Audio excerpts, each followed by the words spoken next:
मुफस्सल बयान फरमाया रहा हुआ जमतुल इस्लाम जिला कंबर शुदा कोट जामीन उस्ताद उलमा शेखुल हदीस हजरत मौलाना से अताउल्लाह कंबर वाला ये हमारे सामने इंशाअल्लाह थोड़ी देर में शिरने जुबान जमतुल इस्लाम सूबे सिंध खतीबन जा सदर हजरत अल्लामा अब्दुल जब्बार इदरीस साहब हमारे सामने ईमान अफरोज बयान कंदा माखे भी साईं जे हुक्म मुताबिक इंशाअल्लाह सिर्फ बनज़म ऐं मुख्तसर वक्त में तव्हांखे ॿुधाए करे उन खां पोइ हज़रत साईं जो ईमान अफरोज बयान थींदो इंशाअल्लाह। बयान ॿुधण जे लाइ वेठा आहियो न भाउ जेके बयान ॿुधण जे लाइ वेठा आहिनि पंहिंजा ॿई हथ फिज़ा में बुलंद करे वरी आवाज़ सां चओ सुभान अल्लाह।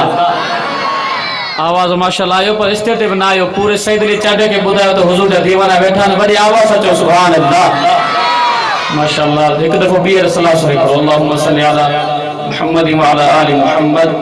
कमा सल्लैता अला इब्राहीम व अला आलि इब्राहीम इन्नका हमीदुम मजीद। अल्लाहुम्मा बारिक अला मुहम्मद व अला आलि मुहम्मद कमा बारकता अला इब्राहीम व अला आलि इब्राहीम इन्नका हमीदुम मजीद। वण के मेवे सांस थी दर पाल पालनहार तो वण के मेवे सांस थी दर पाल पालनहार तू वण के मेवे सांस थी दर पाल पालनहार तू वण के मेवे सांस थी दर पाल पालनहार तू वण के मेवे सांस थी दर पाल पालनहार तू गुल के खुशबू सां भरी दर पाल पालनहार तू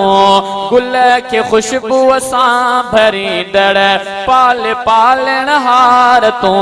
वण के मेवे सांस थी दर पाल पालनहार तू वण के मेवे सांस थी दर पाल पालनहार तू पन के सावक गुल के सूरत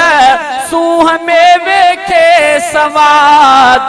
पन के सावक गुल के सूरत सूह मेवे के सवाद पन के सावक गुल के सूरत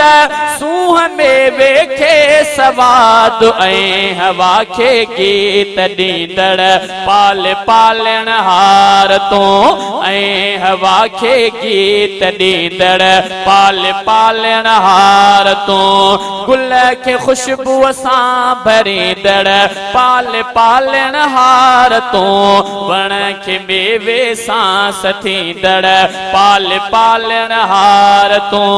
थो करी वलड़न वणन में पूर बिज जो आहे तमाम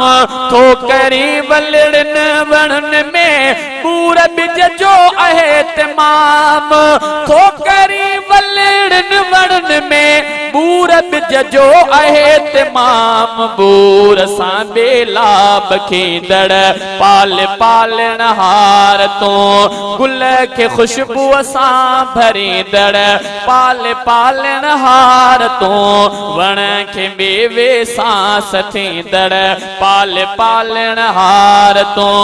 तू पखिन के वेस पर जा थो ढकाई लख लिबास तू पखिन के वेस पर जा थो ढकाई लख लिबास तू पखिन के वेस पर जा थो ढकाई लख लिबास ऐं उड़न जा फन ॾसींदड़ पाल पालनहार तू ऐं उड़न जा फन ॾसींदड़ पाल पालनहार तू गुल के खुशबू सां भरींदड़ पाल पालनहार तू वण के मेवे सांस थींदड़ पाल पालनहार तू तू खता पोया खता के प्यो करी थो दर गुज़र तू खता पोया खता के प्यो करी थो दर गुज़र तू खता पोया खता के प्यो करी थो दर गुजर रोज ऐबन खे ढकेंदड़ पाल पालण हार तो रोज ऐबन खे ढकेंदड़ पाल पालण हार तो चवी मूंखा घुरो थो चवी मूंखा घुरो आदि असुर बणजी सुजाग थो चवी मूंखा घुरो आदि असुर बणजी सुजाग थो चवी मूंखा घुरो आदि असुर बणजी सुजाग मेर महबत सां सदींदड़ पाल पालण हार तो वण खे मेवे सां सथींदड़ पाल पालण हार तो गुल खे खुशबू सां भरींदड़ पाल पालण हार तो